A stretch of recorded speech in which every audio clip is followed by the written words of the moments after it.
আসসালামু আলাইকুম বন্ধুরা, কেমন আছো সবাই? আজকে একটা দারুণ রেসিপি নিয়ে চলে এসেছি। রেসিপির নাম আলুর পরোটা। আলুর পরোটা বিভিন্নভাবে বাড়িতে সবাই বানিয়ে থাকেন। আজকে আমরা একটা নতুন পদ্ধতিতে বানাচ্ছি, সেটা দেখলে আপনাদের খুব ভালো লাগবে আর খুব তাড়াতাড়ি বানানো হয়ে যাবে। তাহলে রেসিপিটা শুরু করা যাক। প্রথমে এই আলুর পরোটা বানানোর জন্য আলু সিদ্ধ করে নিতে হবে।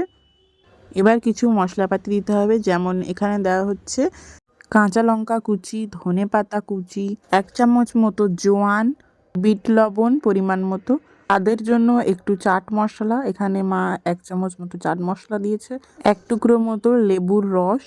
এগুলো দিয়ে আলুটা অল্প একটু হাত দিয়ে ম্যাশ করে নিতে হবে।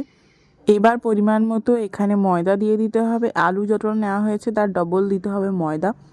এবার ওপর থেকে 2 চামচ মতো ঘি নেওয়া হচ্ছে। এবার সমস্ত উপকরণ একসাথে মাখাতে হবে।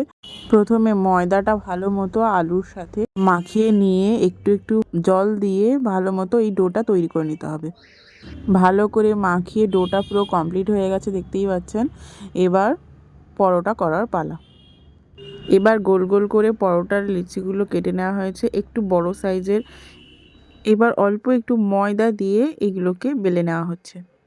এবার একটা প্যানে তেল গরম করতে দিতে হবে। আমরা এখানে রিফাইন তেল ইউজ করেছি। তেল গরম হলে এটা ভালো মতো এপিট ওপিট লাল লাল করে ভেজে নিতে হবে। তো আপনারা দেখতে থাকুন আমাদের ভিডিও শেষ পর্যন্ত। যারা যারা এখনও আমাদের চ্যানেলটি সাবস্ক্রাইব করেননি অবশ্যই সাবস্ক্রাইব করে দেবেন, বেল আইকন অবশ্যই ক্লিক করবেন। সমস্ত পরোটাগুলো এইভাবে ভেজে নেওয়া চলছে। আজকের রেসিপি এই পর্যন্ত। সবাই সুস্থ থাকবেন, ভালো থাকবেন। আবার দেখা হবে নতুন একটা রেসিপি নিয়ে।